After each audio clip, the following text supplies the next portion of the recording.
Assalamualaikum warahmatullahi wabarakatuh. Para mitra kaum dangu dongeng Sunda Encing Adnan. Alhamdulillah para mitra tiasa tepang dangu deui nya para mitra. Dina gelaran dongeng Sunda anu baris ngalajengkeun Cumarios Gondoruo Kebon Tiwu seri kedua. Langkung ti payun para mitra simkuring nyuhun pangapunten.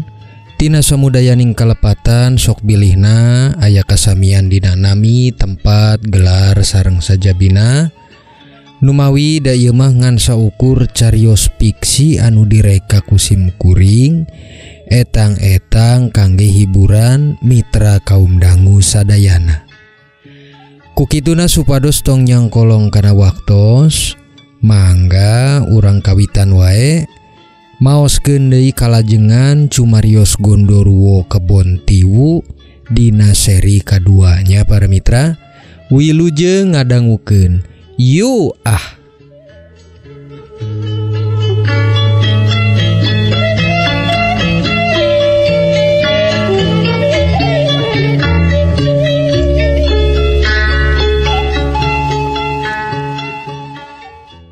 Para mitra kaum dangu, singkat carios dina kiwari dumeh beja ti Mang Yayan jeung Mang Otas nu jagi waktos peuting yen kuburan jenat anak Kang Diding teh aya nu ngadoker oge layona dibantun ku makluk nu disangkana nyaeta Gondoruo. Nya harita pawakil jari jeung Kang Diding oge para wargi ge geus mastikeun ka pakuburan. Istuning leres beja teh para mitra dugi kaayaan lembur nu harita tingtrim ngadadak keung dumeh ayana kajadian harita. Dupi taya sesalawun sakebet-kebet acanyawan di kuburanana teh. Kocap Nabah Ajo ngawalan kocap dina harita naros jeung mastikeun ka Mang Wawan nu geus milu nyaksi ka kuburan kaler makam jenat anak Kang Diding dikuburkeun. Sumohon bah, dupi makhluk naon nya bah, atanapi cara jelma anu neang pasaratan sapertos pasugihan suganya nu kitu teh. Tembal Mang Wawan ka Bah Ajo. Jrut calik di bale jero kairing harita Nyi Murni anu oge panasaran ngiring ngadangukeun. Ya sugan, aya Kang jelma nu neangan pasugihan kedah disaratan kitu teh. Ih, janten keung Murni Kang. Janten teu wantun kaluar mun jagat geus poek mah sanaos ka warung bade meser obat reungit. Nyi Murni tembalna bari harita naros ka Mang Wawan nu panasaran dina ayana eta kajadian para mitra. Aya wae atuh Mur. Nu disaratan kitu panginten ku kuncena nya aya. Bisa oge eta teh kalakuan jelma nu keur neuleuman ilmu hideung atanapi Gondoruo Mur. Bah Ajo tembal deui langkung nyangka kaditu jeung kadieu numawi sabab makhluk nu dimaksadna ku para wargi teh masih can jelas keneh ti bangsa naon para mitra.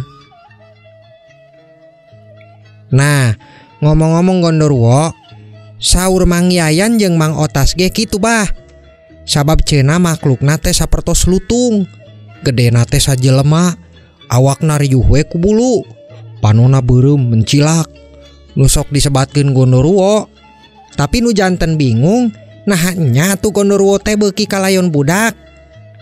Mang Wawan kocap tembalna para mitra langkung deui negeskeun beja nu disaurkeun ti batur-batur kana beja ti Mang Yayan jeung Mang Otas nu jelas ningalina ka eta makhluk.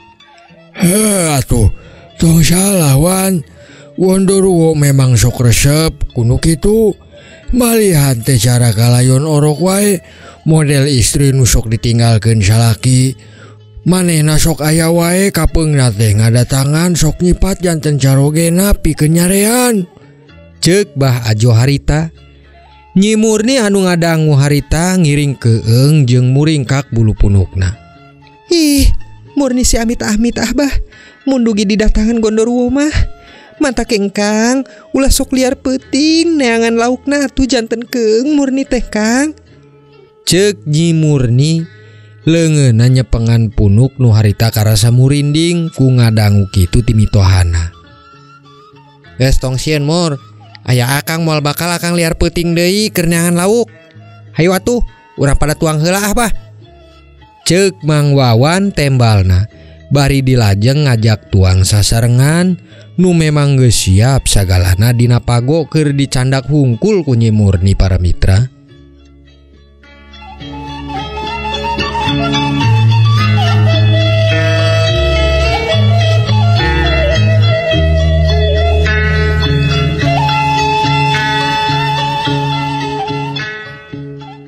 Para mitra kaum dangu, di Berang Kiwari janten wakil jari keur namu di bumi Kang Diding. Numawi kaayaan nu geus teu bisa ditulung, janten hiji musibah keur wakil jari kawargina. Nu diharepkeun tong kaulang deui. Samentawis kitu Kiwari dirompok Kang Diding oge memang nuju seueur anu babantos pikeun ngadamel sabaragat masakan pikeun nu kewengi tahlilan para mitra. Kang Diding, sing sabar, numawi sadayana geus kapalang. Janten simkuring oge tangtos ngiring sedih jeung ngahanjakalkeun kunaon dugi kajantenan kitu. Ceuk wakil jari para mitra. Malapah gedang dina cara harita obrolna jeung Kang Diding. Semuhun Pak Wakil, hatur nuhun. Tos didongkapan ka dieu, insyaallah sadayana kuring geus masrahkeun ieu maka Allah lah. Pamugi sing ulah kajantenan, kasasaha oge musibah anu katampi ku abdi teh. Tembal Kang Diding harita para mitra. Dilajeng nangtung numawi harita pawakil jari bade permios. Ya samentawis kitu wae Kang Diding, simkuring bade permios. Upami butuh bantosan kantun wawartos wae ka Mang Taslim atawa Mang Yayan pikeun nyusulan kuring. Ceuk wakil jari, harita anjeunna permios. Dupi sadaya perkawis makam jenat anak Kang Diding teh dianggap rengse. Numawi da memang geus kitu kuduna janten teu bisa dikukumaha deui para mitra.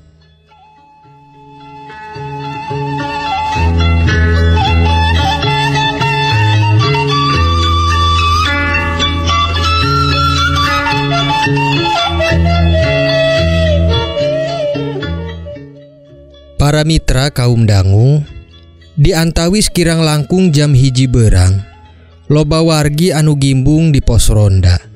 Cenah ceuk beja aya nu nimukeun kebetan sesalawon bodas atanapi boeh mayit di kebon tiwu.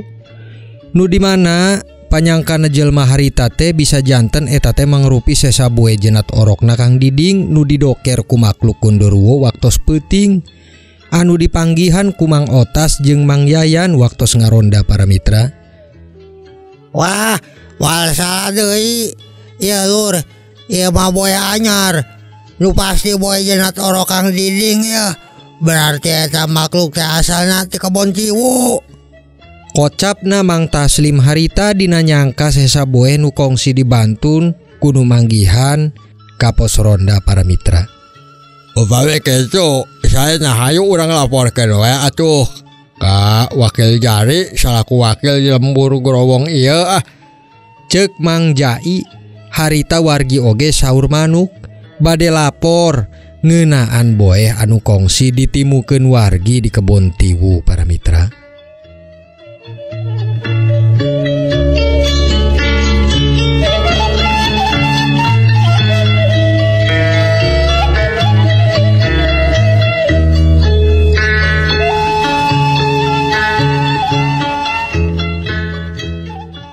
Para mitra kaum dangu, harita ku gencarna beja sapalihna masyarakat di lembur Gorowong teh janten pada sieuneun. Ku kituna loba anu ngadatangan bumi Mak Engkong.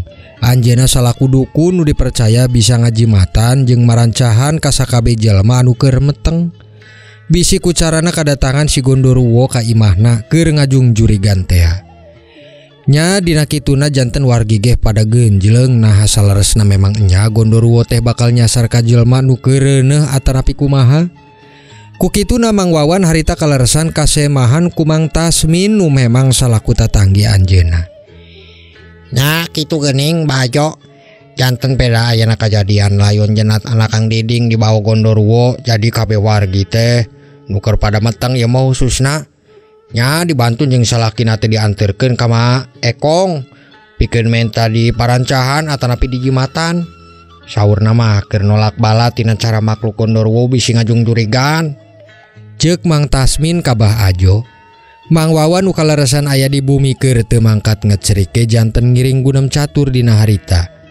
Hari kitu namanya teuing atuh Mang Tasmin ngaraneangan jimat aya salahna oge mun keur ngarep salamet. Nanging nu janten patarosan kuring manaha memang eta teh Gondoruo anu ngalakukeunana atanapi jalma nu keur nguyang ilmu pasugihan. Ceuk Bah Ajo nembalan bari nyeuseup bako harita. Sumohon Mang Tasmin, nu mawi panginten ari Gondoruo teuing mah atuh moal nya nyasar kanu hirup mah salagi memang jelasna beuki kana layon orok. Mang Wawan ngiring nembalan sasarengan gunem catur bari ngabako di balai hareup bumi Mang Wawan. Pamogi kajantenan nu kieu cakap sakali di lembur urang teh nya Mang Wawan. Jang deui Gusti Allah ngalindungan kaluarga urang sarerea, amin ah.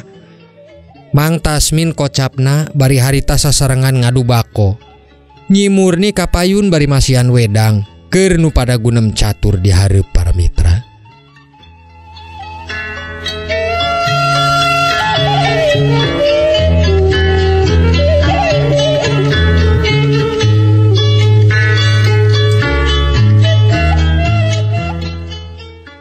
Para mitra kaum dangu nyarioskeun kirang langkung jam 4 majeng kasonten.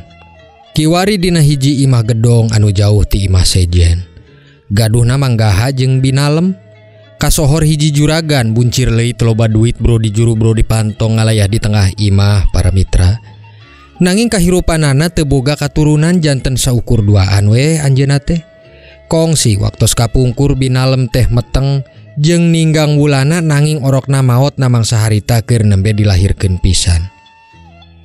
Rek dugi iraha kanggaha kikituan. Teu cekap keneh geus ngorbankeun katurunan sorangan keur dijadikeun tumbal ku ladak munjung akang ka Gondoruo. Kamari geus nyasar ka jenat orokna Nyi Emas. Nah kirang keneh Kang di dinya teh. Ceuk binalem nu jelas kiwari sing horeng Gondoruo teh mangrupi jelemaan salakina anu ngalakonan munjung para mitra. Kotor neangan harta ku dilakonan ngorbankeun katurunan sorangan keur tumbalna. Dalam akang ngalakukeun kieu keur kabagyaan maneh oge. Teu pisan mikiran diri akang sorangan. Beuki loba urang beunangkeun layon orok atanapi orok nu hirup keur di dahar tang tos bakal nambi harta banda urang. Ongkona jelema sejen mah teu nyahoan ieu urang salami ieu teh munjung. Tembalna manggaha harita para mitra. Anjeunna memang buktos mun geus bisa menangkeun tumbal sacara ajaib harta kakayaanna teh ngadadak munjuk. Beuki loba tumbal nu di daharna beuki munjuk teu kawilang wates gagaduhan pakayana. Kanggaha, jujur wae, kuring teh aya melangna Kang, kuring melang di hiji waktos. Cara akang kitu teh bakal kanyahoan kuno sejen. Can deui kedah saban peuting jumaah kaliwon kuring teh kedah sapatemon wae jeung Gondoruo nu nyipatkeun wujud akang. Kuring geus teu sanggup Kang. Hina pisan diri kuring kedah ngalayanan nafsu bangsa dedemit. Kocap binalem. Kiwari dirina ngarasa geus capek nuturan kahayang manggaha nu geus poek dunya dugi salian ngorbankeun katurunan nanging loas oge merekeun pamajikanana keur sapatemon ngalayanan nafsu si Gondoruo para mitra. Dalam tong loba tembal maneh teh nya jeung tong wani macam-macam turutan wae ceuk akang. Pan sanajan sapatemon maneh teh jeung Gondoruo tapi pan nyarupakeun akang. Geus pasti maneh moal bakal kageuleuhan. Ingat Dalam, maneh geus teu boga sasaha. Maneh dikawin ku urang dina kayaan sesah jeung hina. Sabab maneh teh urut runcah barang ti tempat lalaki hirung belang ngalajur nafsu. Saha nu daek keur ngawin maneh mun lain urang ha? Manggaha tembalna bari nyelekit ka Binalem. Nyerina karasa pisan kana hate nanging Binalem teu bisa nyingkahan para mitra. Dume ngarasa manehna kadaksa geus teu boga sasaha keur muntang nyuhunkeun tulung ka mana oge. Geus ayeuna mah akang bade kalandeu heula nempo sawah. Banginten geus mangsana sababaraha poe di ge panen. Mane tungguan imah jeung warung tuh sakadar keur ngalumpatkeun rasa kajenuh mane di imah mah. Ceuk Manggaha bari harita ngaleos ka arah tukang. Anjeunna bade kalandeu keur nempo sawah nu manehna. Nu dipastikeun kantun sababaraha poe deui majeng ka ala panen para mitra.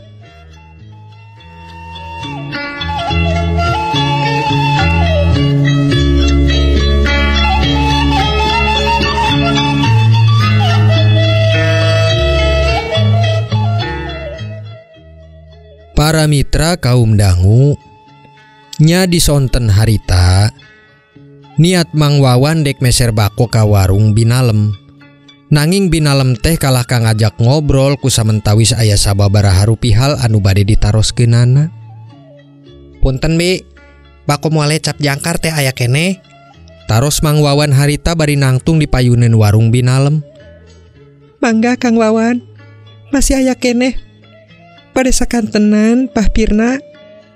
Tembal jeung tarosna deui Binalem ka Mang Wawan harita.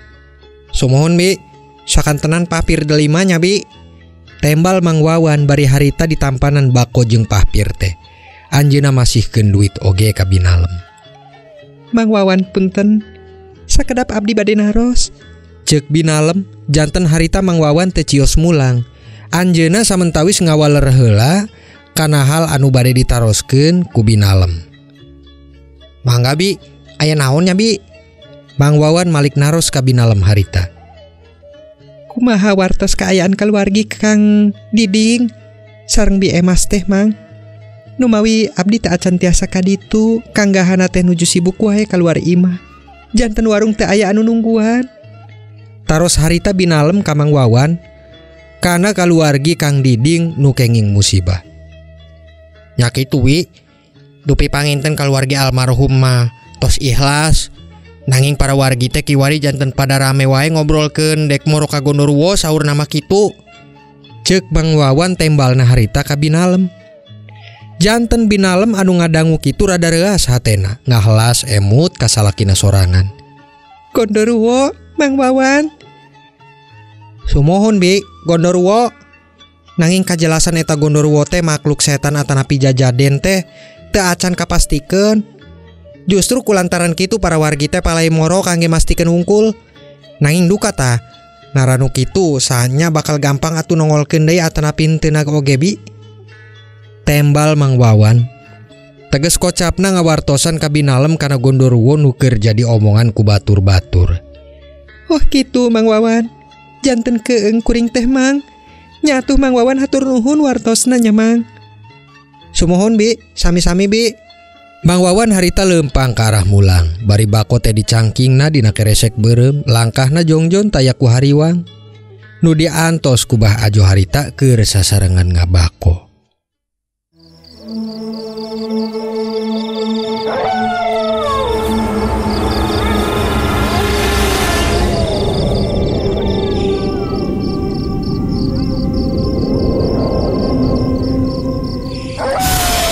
Para mitra kaum dangu, waktos nyerelek maju waya sonten geus ganti peuting.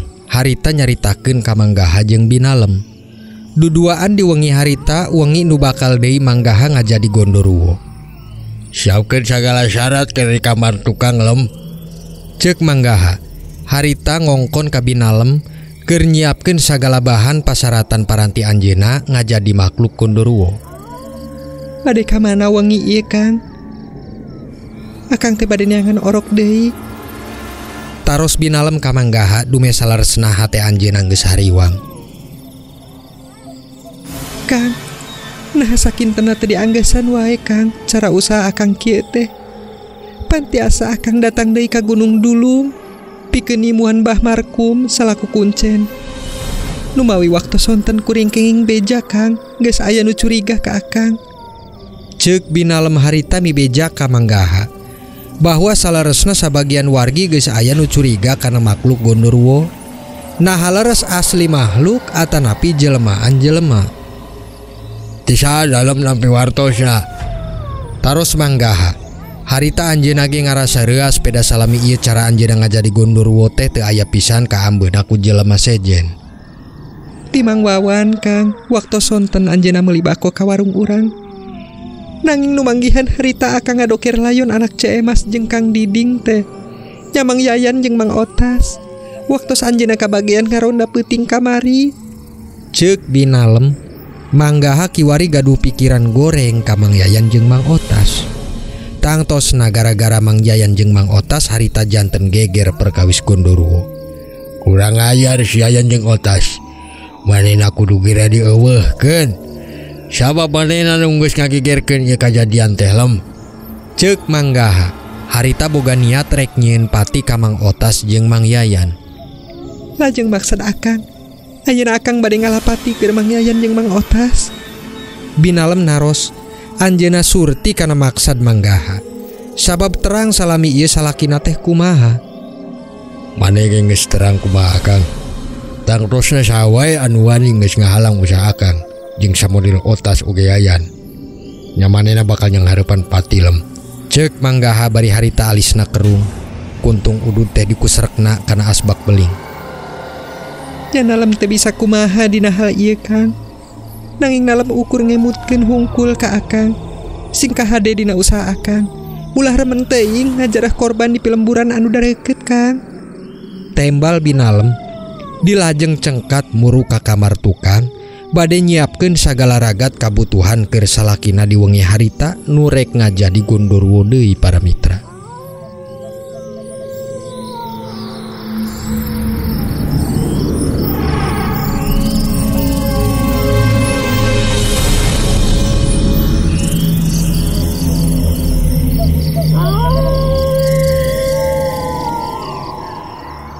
Para mitra kaum dangu, di wayah tengahan peuting kirang langkung jam 12 wengi, Mang Otas kiwari keur sare jeung pamajikanana.